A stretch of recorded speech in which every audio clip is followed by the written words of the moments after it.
It has been almost 2 decades since I broke my friendship with John Barleycorn. That friendship was strong for the last 13 years of it.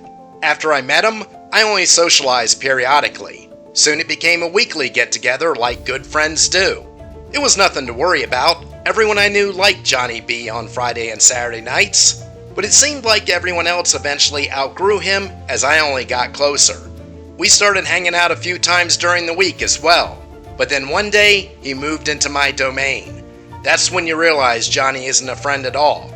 He's a mortal enemy whose intent is to take your life in the end. Very few become an alcoholic because they simply tried it, liked it, and the substance became an unbreakable habit.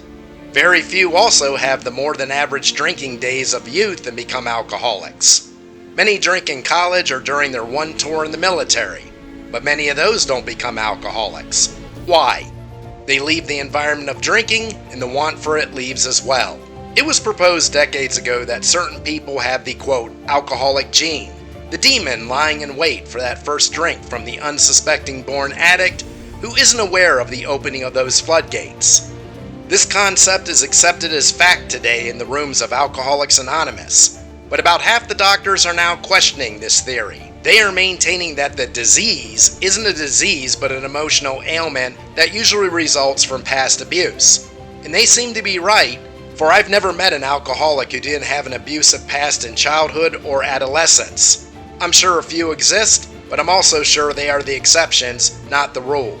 I have described the inferno that I walked out of when I ended the friendship with John Barleycorn, the initial 5-day detox, the emotional roller coaster of second phase to day 45 when the cravings are intense and constant, the journey through the long protracted phase that ended at year 2, the day I claimed cure. I was cured and I still am today. I reject the AA belief that I have a disease and am a forever addict. I'm quite convinced that's why I'm cured, and over 80% of AA participants return to alcoholism in the end. When you think you have a disease, you're going to battle it daily in your mind. When you believe you're cured, you can now reinvent your life and leave the addiction in the past. At the end of month 4 in sobriety, I disappeared into the wilderness for several months into the mountains of California. No radios, no playlists, no media outlet of any kind. I cut myself off from the world and only returned briefly every week to 10 days to resupply my backpack. I roamed from one trail to the next, going off trail at times for solitude. Many times I didn't see another human for a week. I had only the sound of nature's melodies and the companionship of the marmot and occasional wandering bear. I noted my thoughts in a journal, which still sits in a dusty storage locker over 17 years later. Sometimes I pass through the town, pull it out, and peruse the pages to remind myself of who I once was versus who I am today. I have some pages in shady ink as well of those first days of detox. Reliving those words makes me never want to call Johnny again. When I was in my senior year of high school, I had the infamous fake ID. It wasn't much of a fake ID, obtained in a Photoshop for $10 with the heading of personal identification. You have to understand that back in 1985, no one really cared about underage drinking as long as you weren't putting your car into the bay. And I was an avid weightlifter, had shaved my head for football, so everyone assumed I was a Marine attached to the naval base in Norfolk. So rarely was I even questioned. In the time I was, I replied my regular driver's license was revoked for too many DUIs. Sometimes I was a clever kid. With my outlawish ways, I had procured a bottle of cheap vodka that I kept in an additional school locker that was vacant, with my nunchucks and switchblade. All relics largely for internal show, as no one knew about the hideout locker except me. That bottle was touched maybe 2 or 3 times in that year, but I do remember distinctly why. I had spent 3 years in a prior school in Cincinnati being severely bullied. Then I went home and got the same from my father. The reason my first high school became my prior school was because one day I realized I was bigger than my father now and challenged him to a fight. He backed down, realizing the slap puppy had grown to be a razor sharp-toothed wolf that he could no longer control. I had to leave home a few weeks later to live with my grandmother, which was the ideal place to discern why my father ended up the way he was. I was in a new school, but with the same emotional trauma. I had social phobia and managed to isolate myself from everyone.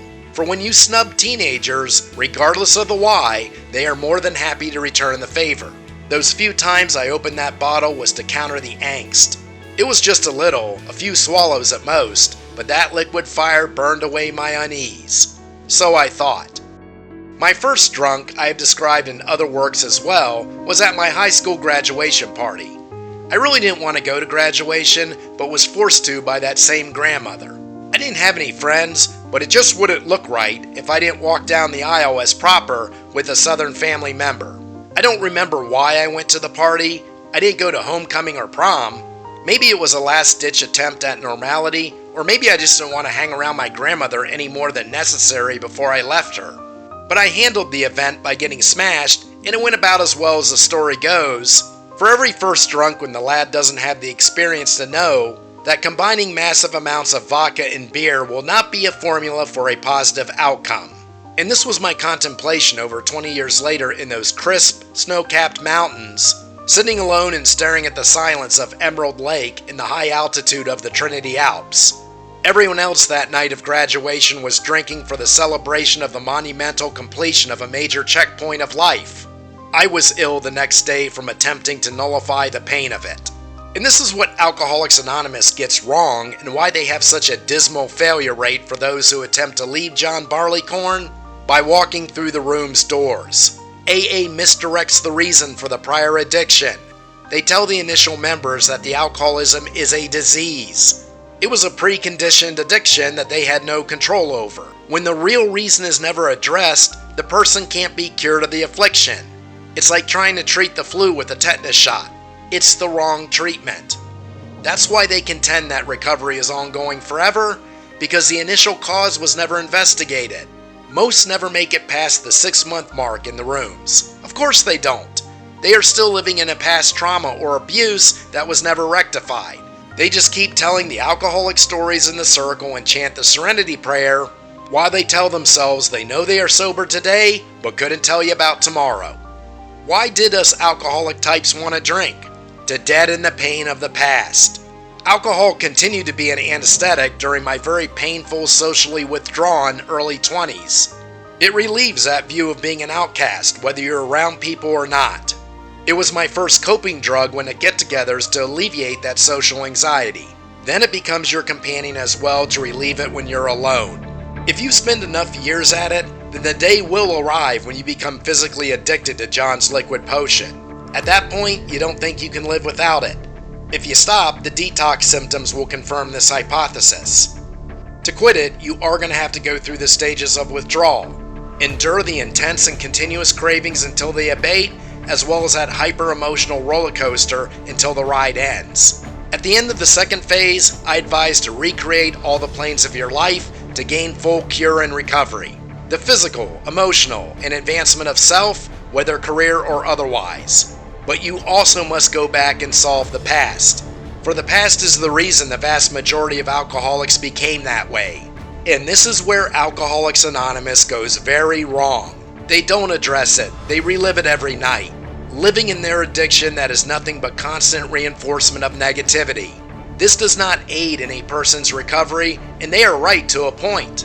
If the person doesn't solve the past, he will always be in a state of recovery, which is why the ones who stay sober, the very minority of AA members, aren't being helped by AA, they are being impeded in progress.